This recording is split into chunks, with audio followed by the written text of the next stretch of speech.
एक बार फिर से सारे लोगों का स्वागत है आपका अपना YouTube चैनल आनंद कुमार हाजीपुर वाला में। आज का जो हमारा क्लास चलेगा बउआ जी, सिर्फ और सिर्फ जो प्रतियोगी परीक्षाओं में पूछे जाने वाले प्रश्न हैं उन्हीं प्रश्नों को मैं करने वाला हूं सॉल्व।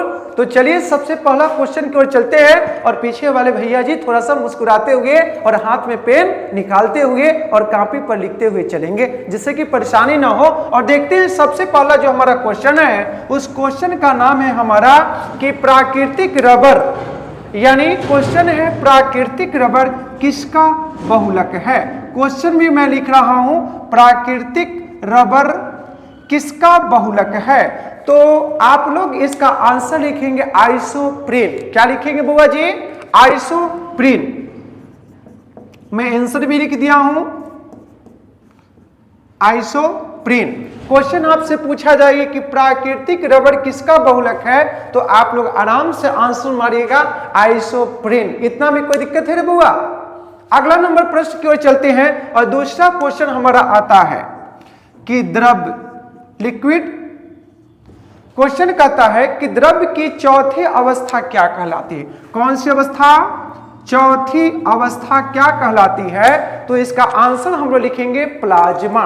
क्या लिखेंगे? प्लाज्मा। लड़की थोड़ी ना है कि तू प्लाजो पहनेगा रे, तुमको लाज नहीं लगता है बोलने में, पगला कहीं करे।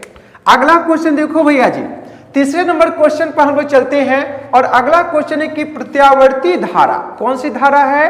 क्वेश्चन है प्रत्यावर्ती धारा, यानी क्वेश्चन पूछा जा रहा है कि प्रत्यावर्ती धारा की माप किस यंत्र से की जाती है। यंत्र का नाम यहां पर पूछा जा रहा है। तो आप लोग यहां पर आंसर जो लिखेंगे तप्त तार आमीटर। क्या लिखेंगे?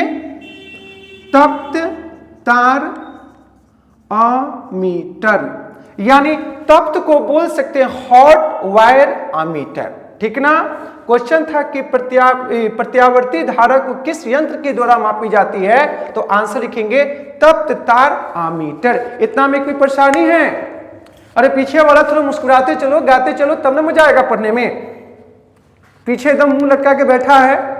एक कहावत सुना है ना कि कहीं सुबह तो कहीं शाम होगी, मेरी हर खुशी तेरे नाम होगी। कहीं सुबह तो कहीं शाम होगी, मेरी हर खुशी तेरे नाम होगी। तो कुछ मांग कर तो देख ऐ मेरे दोस्त, होठों पे मुस्कान और हथेली पर तेरे लिए जान होगी। कुछ मांग के देखे। चलो आगे देखो, अगला नंबर हमारा क्वेश्चन है कि मानव रक्त, यानी हम लोग मनुष्य हैं तो मनुष्य का जो रक्त होता है, यानी मनुष्य के रक्त का पीएच मान पूछ रहा है कितना होता है। तो हम लोग यहां पर आराम से लिखेंगे बुआ 7.4, यानी मानव शरीर के रक्त जो पाया जाता है उसका पीएच मान कितना होता है तो लिखेंगे 7.4। इतना में कोई दिक्कत? राजा जी बोलिए जी। अगला नंबर क्वेश्चन चले। देखो अगला क्वेश्चन हमारा है कि खनिज संरचना की दृष्टि से हीरा क्या होता है। क्वेश्चन है कि खनिज संरचना की दृष्टि से हीरा सबसे कठोर होता है। हीरा खनिज संरचना की दृष्टि से हीरा हमारा क्या होता है तो आंसर लिखेंगे हीरा क्या है? कार्बन है। हीरा क्या है हमारा? कार्बन है। हीरा को लेकर के बहुत ज्यादा क्या होता है, इसमें लाइट होता है, दूर से चमकते रहेगा, उसको लेकर के चाट लीजिएगा तो आप क्या हो जाइएगा? स्वाहा हो जाइएगा, मर जाइएगा, दुनिया को छोड़ के अलविदा हो जाएंगे भाई साहब। चलिए इतना क्वेश्चन को मिटाते हैं और फिर चलते हैं अगले नंबर प्रश्न की ओर। देखिए सारा क्वेश्चन जो है रेलवे एसएससी बिहार पूरे जो भी है सारे में प्रश्न पूछा जाता है, तो इसका पुनरावृत्ति करते रहेंगे घर पर, तभी जाकर के सक्सेस मिलेगा, अन्यथा सक्सेस आपसे कोसों दूर भाग जाएंगे।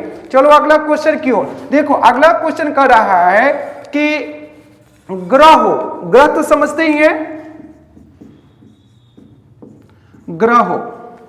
अब कहता है क्या भाई कि ग्रहों की गति का सिद्धांत, ग्रहों की गति के सिद्धांत का प्रतिपादन किसने किया था? किसने किया था तो उसका आंसर लिखेंगे केपलर। क्या नाम है? केपलर। परीक्षा में पूछेगा कि ग्रहों कि गति के सिद्धांत का प्रतिपादन किसने किया था? तो लिखेंगे आंसर केपलर। और अगला नंबर क्वेश्चन पर हम लोग चलते हैं और पीछे से देखिए भैया जी कितना मुस्कुरा रहे हैं कि सर ये प्रश्न हमें आता है। अच्छी बात है, चलो आगे हम भी थोड़ा सा मुस्कुरा लेते हैं। कहावत भी कि ना पैसा लगेगा ना खर्चा लगेगा, अब भैया जी गने गने मुस्कुराइए, अच्छा लगेगा। चलिए आगे थोड़ा सा देखो, अगला नंबर क्वेश्चन है कि हाइड्रोजन, हाइड्रोजन का संकेत क्या होता है? H। कहता है कि हाइड्रोजन बम, कौन बम है बुआ? हाइड्रोजन बम हमारे किस सिद्धांत पर, किस थ्योरी पर काम करता है? तो कहता क्या है कि इसका आंसर हो जाएगा नाभिकीय संलयन, नाभिकीय संलयन। परीक्षा में पूछेगा कि हाइड्रोजन बम किस सिद्धांत पर कार्य करता है, तो आप लोग मारेंगे नाभिकीय संलयन, यानी आंख खोल के वहां पे मारिएगा, अंधाधुंध नहीं फायरिंग कर दीजिएगा, नहीं तो सब एकदम ये दिए पास और ये दिए साफ हो जाएगा, कुछ ठीक ठाक नहीं रहेगा। न तो वही वाला बात हो जाएगा कि न जाने ऐसी कौन सी खता हो गई जो काबिले माफी नहीं, और हमने आपको कई दिनों से देखा नहीं, क्या यह सजा काफी नहीं? सब गड़बड़ हो जाएगा, देखने का मौका ही नहीं मिलेगा। अगला क्वेश्चन देखो, अगला क्वेश्चन पीछे से बुआ पूछ रहा है कि सर इलेक्ट्रॉन, प्रोटॉन और न्यूट्रॉन, नाम है इलेक्ट्रॉन, दूसरे का नाम है प्रोटॉन और तीसरे का नाम है न्यूट्रॉन। बुआ पूछ दिया, बताना पड़ेगा। पूछा गया क्या है कि इलेक्ट्रॉन, प्रोटॉन और न्यूट्रॉन की खोज किसने किया था? तो देखो इलेक्ट्रॉन का अगर पूछा है तो लिखेंगे जे थॉमसन, ठीक है। परीक्षा में पूछे इलेक्ट्रॉन की खोज करने वाले कौन थे व्यक्ति? तो जे थॉमसन।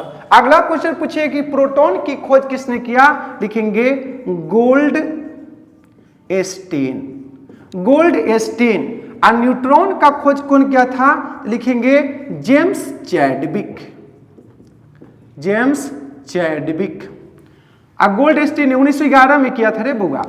आगे चले, नहीं, नोबेल पुरस्कार जो है स्वीडन की सरकार देती है, ठीक ना। नोबेल पुरस्कार कहाँ की सरकार? स्वीडन की सरकार। आलतू फालतू बोल देगा तो थोड़ी ना हो जाएगा, ये बीबी बहुत तेज है, ब्रेन बॉक्स है, पकड़ लेगा गलती तुरंत में।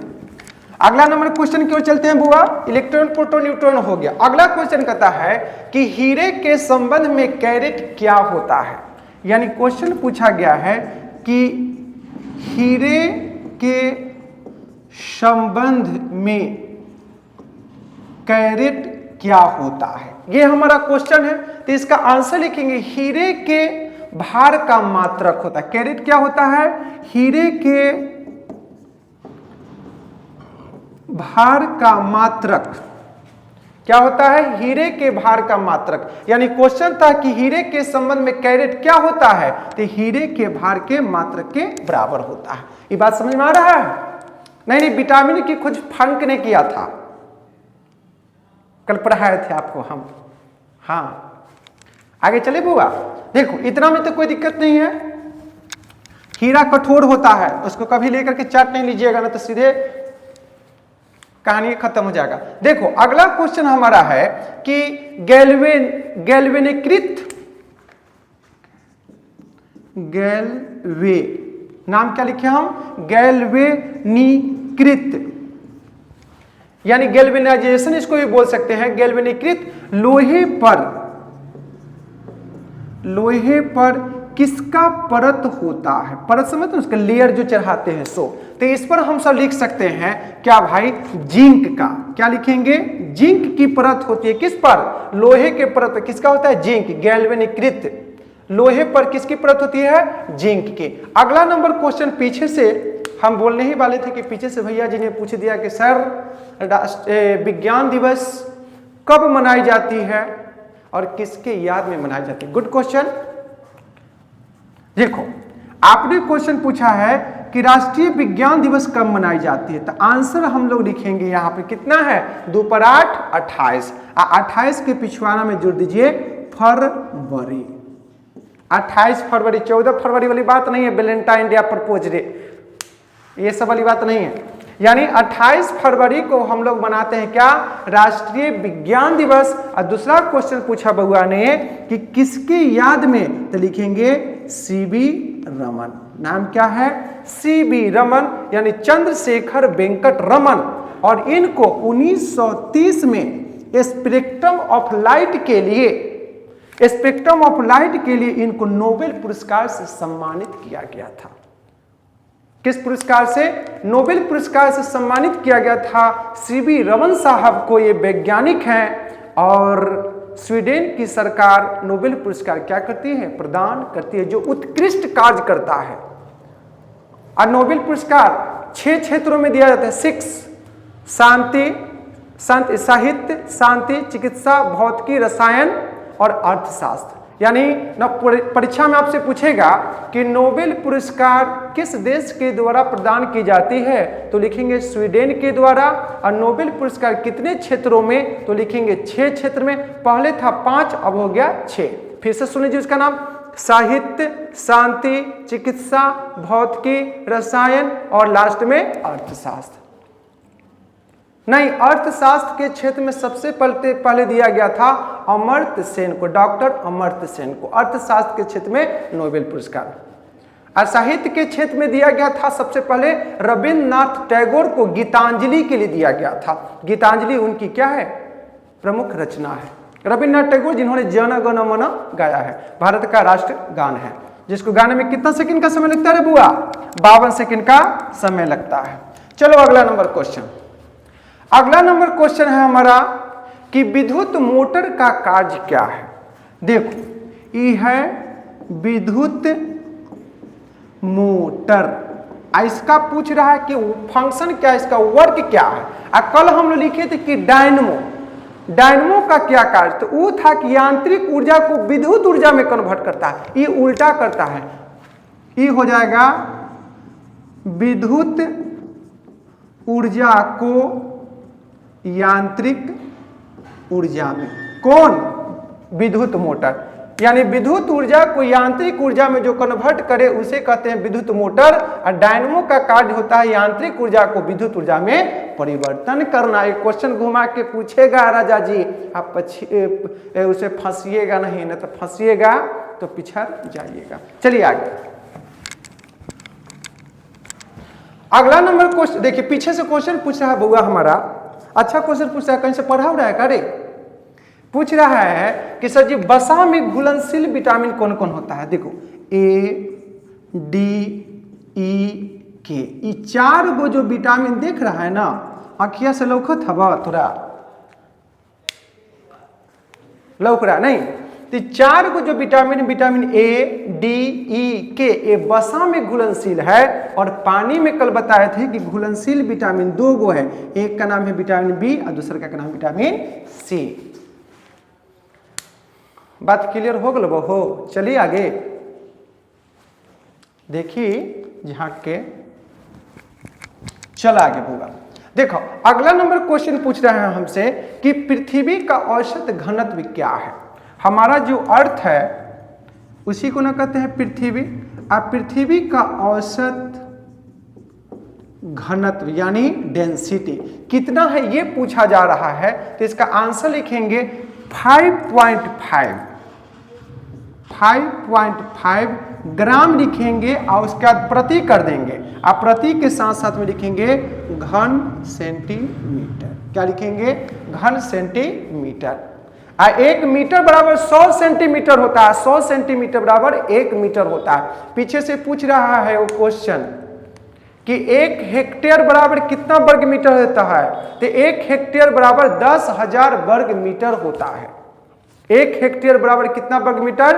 10,000 वर्ग मीटर होता है। राजीव बाबू समझ में आया कि नहीं समझे बात को तो कॉल कीजिए रात को। चलिए आगे देखो, पृथ्वी का औसत घनत्व कितना होता है? ये 5.5 ग्राम। अगला होता है कि सूर्य हमें क्या देती है? प्रकाश देती है, लाइट देती है। ऐसे भी कहा गया है कि सूर्य के प्रकाश से ज्यादा आज तक किसी भी वस्तु की चाल सूर्य के प्रकाश से चाल से ज्यादा नहीं है, क्योंकि 1 सेकेंड में सूर्य का प्रकाश जो होता है ना 3 लाख किलोमीटर, 1 सेकेंड में 3 लाख किलोमीटर प्रति सेकेंड की वेग से इसकी रफ्तार है।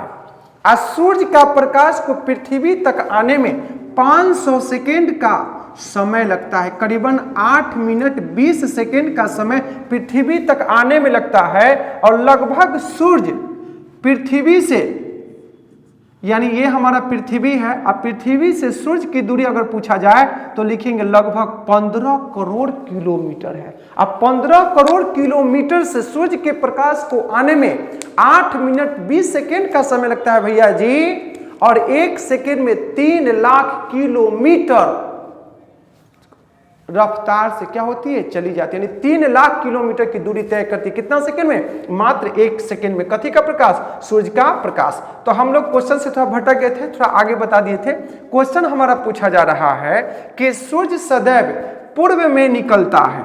सूर्य सदैव कहां निकलता है, पूर्व में। क्यों, कारण क्या है, सूर्य हमेशा पूर्व में निकलता है, इसके पीछे कारण क्या है, तो क्योंकि पृथ्वी पश्चिम से पूर्व की ओर घूमती है। हमारी जो पृथ्वी है एक किधर से किधर घूमती है, पश्चिम से पूर्व की ओर घूमती है, इसके कारण सूर्य हमेशा कहां निकलता है, पूर्व में निकलता है। एक क्वेश्चन में कोई डाउट नहीं। 15 करोड़ किलोमीटर है पृथ्वी से सूर्य की दूरी, और इसके प्रकाश को पृथ्वी तक आने में 500 सेकेंड का समय लगता है, और इसी को सेकेंड को मिनट में बदलिएगा तो 8 मिनट 20 सेकेंड हो जाएगा, और 1 सेकेंड में जो सूर्य का प्रकाश है वह 3 लाख किलोमीटर की दूरी तय कर जाती है। बात समझ में आएगा नहीं। अगर क्वेश्चन पूछेगा कि पृथ्वी से चांद की दूरी कितना है, तो अब लिखेंगे 3,84,000 किलोमीटर। बात समझ में आया। और किसी भी ग्रह और उपग्रह के पास अपना प्रकाश नहीं है, बल्कि जितने भी ग्रह और उपग्रह हैं वो सारे के सारे किससे लाइट प्राप्त करते हैं, सूर्य से। यानी सूर्य के प्रकाश से ही प्रकाशित होते हैं। यानी कोई भी ग्रह के पास अपना प्रकाश नहीं है, ठीक ना। अरे सोलर सिस्टम जिस दिन पढ़ाएंगे ना, तो उस दिन क्या करेंगे, टोटल बढ़िया से ग्राफ बना करके सब कुछ बता देंगे कि सूर्य के बाद कौन है कौन है कौन है, ऐसे करके पूरा बता देंगे, ठीक ना। चलो अगला नंबर क्वेश्चन देखो। अगला क्वेश्चन है कि पोटोमीटर, पोटोमीटर नाम है पोटोमीटर। पोटोमीटर का आविष्कार कौन किया था, तो लिखेंगे जगदीश चंद्र बसु। जगदीश चंद्र बसु ने ही 1900 ईस्वी में पोटोमीटर का आविष्कार किया था, और इससे हम लोग पेड़ पौधे की संवेदना को मापते हैं। परीक्षा में पूछे कि पेड़ पौधे की संवेदना मापी यंत्र का नाम क्या है, तो लिखेंगे उसका नाम पोटोमीटर। चाहे क्वेश्चन ऐसे भी पूछ सकता है कि पौधे में वाष्पोत्सर्जन दर के निर्धारण के लिए किस यंत्र का उपयोग करते हैं। फिर से क्वेश्चन सुनिए, पौधे में वाष्पोत्सर्जन दर के निर्धारण के लिए किस यंत्र का उपयोग करते हैं, तो लिखेंगे पोटोमीटर। कौन सा मीटर, पोटोमीटर। अगला क्वेश्चन है कि रेड लेड का रासायनिक सूत्र क्या होता है। क्वेश्चन है रेड लेड का रासायनिक सूत्र पूछा जा रहा है, तो हम लोग लिखेंगे आराम से PB3O4। ये बी है रे बुआ, A4 आओ, B4 बजाओ, C4 जाओ। देखा, रेड लेड का रासायनिक सूत्र होता है PB3O4। इतना में कोई दिक्कत है रे रजुआ, पीछे वाला। आगे चलो, अगला क्वेश्चन देखते हैं गणेश जी। अगला क्वेश्चन हमारा आता है कि डार्क एवेंजर क्या है। क्वेश्चन हमसे पूछा गया है dark, DARK, dark Avenger, AVENGER। Question पूछा गया कि डार्क एवेंजर क्या है, तो लिखेंगे एक प्रकार का कंप्यूटर वायरस है। क्या है, एक प्रकार का कंप्यूटर वायरस है। क्या है, कंप्यूटर में लग जाने वाली रोग है, वायरस है, उसका नाम है डार्क एवेंजर। कौन एवेंजर, डार्क एवेंजर। अगला नंबर क्वेश्चन है कि किस विटामिन में कोबाल्ट पाया जाता है। जैसे कि विटामिन ए है, बी है, सी है, डी है, ई है, के है, ठीक उसी प्रकार से एक विटामिन है, उसका नाम पूछा गया है कि किस विटामिन में कोबाल्ट पाया जाता है, कोबाल्ट। तो आंसर हम लोग लिखेंगे विटामिन B12, यानी B12 में क्या पाया जाता है? कोबाल्ट पाया जाता है। और अगला क्वेश्चन बहुत ही इंपॉर्टेंट है आपके लिए भैया जी। क्वेश्चन पूछा गया है कि मेनिंजाइटिस, लिख देता हूं क्वेश्चन, मेनिंजाइटिस। ये मेनिंजाइटिस क्या है? ये एक रोग है और यह शरीर के किस अंग को प्रभावित करेगा? तो हम लोग लिखेंगे उस अंग का नाम मस्तिष्क। यानी मेनिंजाइटिस नामक रोग जो है मस्तिष्क को प्रभावित करती है, यानी हमारा जो ऑर्गन सिस्टम है, जो ब्रेन है, तो ब्रेन के फंक्शन को काम करने से क्या करता है? रोकता है वो, यानी मस्तिष्क को ही आपको क्या कर देगा? असंतुलित कर देगा। वो कौन सी बीमारी है? मेनिंजाइटिस। अगला क्वेश्चन है कि मानव शरीर में रक्त का थक्का, आपको बताए थे ना कि विटामिन के की कमी हो जाएगी तो शरीर में हमारा जो रक्त है ये जमेगा ही नहीं, थक्का होगा ही नहीं, तो ब्लड हमेशा क्या हो जाएगा? निकलता ही रहेगा। तो क्वेश्चन पूछा गया कि मानव शरीर में रक्त का थक्का नहीं बनने का प्रमुख कारण क्या है? तो शरीर में क्या है? रक्त। अब क्वेश्चन पूछा है कि शरीर में रक्त का थक्का नहीं बनने का कारण क्या पूछा गया है? नहीं बन रहा है, थक्का क्यों नहीं बन रहा है? तो लिख रहा है क्या? हिपेरिन की उपस्थिति, यानी हिपेरिन की उपस्थिति, यानी हिपेरिन की उपस्थिति के कारण मानव शरीर में रक्त का थक्का नहीं बन रहा है। किसके कारण? हिपेरिन की उपस्थिति के कारण। और आशा है कि आप लोगों को ये बात समझ में आ गया होगा। के रहेगा, विटामिन के का बहुत जरूरी है, तभी रक्त का थक्का जमा होगा, नहीं तो खून हमेशा क्या हो जाएगा? निकलता रह जाएगा शरीर से। और क्वेश्चन यहाँ पे पूछा है कि मानव शरीर में जो रक्त थक्का नहीं बन रहा है उसके पीछे कारण क्या है? तो हिपेरिन की उपस्थिति, यानी ये प्रेजेंट रहेगा तो आपका रक्त थक्का नहीं बनेगा और रक्त का हमेशा क्या हो जाएगा? संचरण होते रहेगा और एक समय के बाद क्या पूरा रक्त निकल जाएगा और आपका क्या हो जाएगा? अंत हो जाएगा। बात कुछ समझ में आया कि नहीं?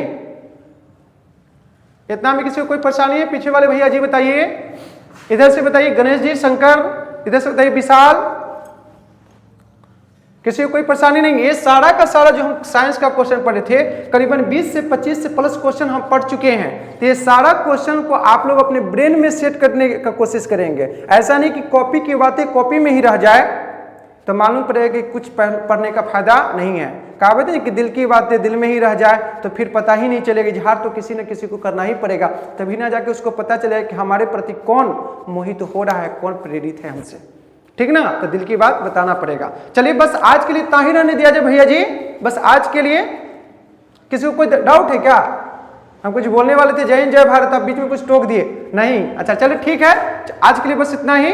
अगर अच्छा लगे वीडियो तो आप लोग इसको शेयर करो, लाइक करो, सब्सक्राइब करो और अपने दोस्तों में बताओ कि पढ़ो लिखो और जीवन में कामयाब हो। और जो भी वैकेंसियां आ रही हैं उसमें बहुत ज़्यादा आपके लिए क्या है? महत्वपूर्ण है। बस इतना ही आज के लिए। जय हिंद जय भारत।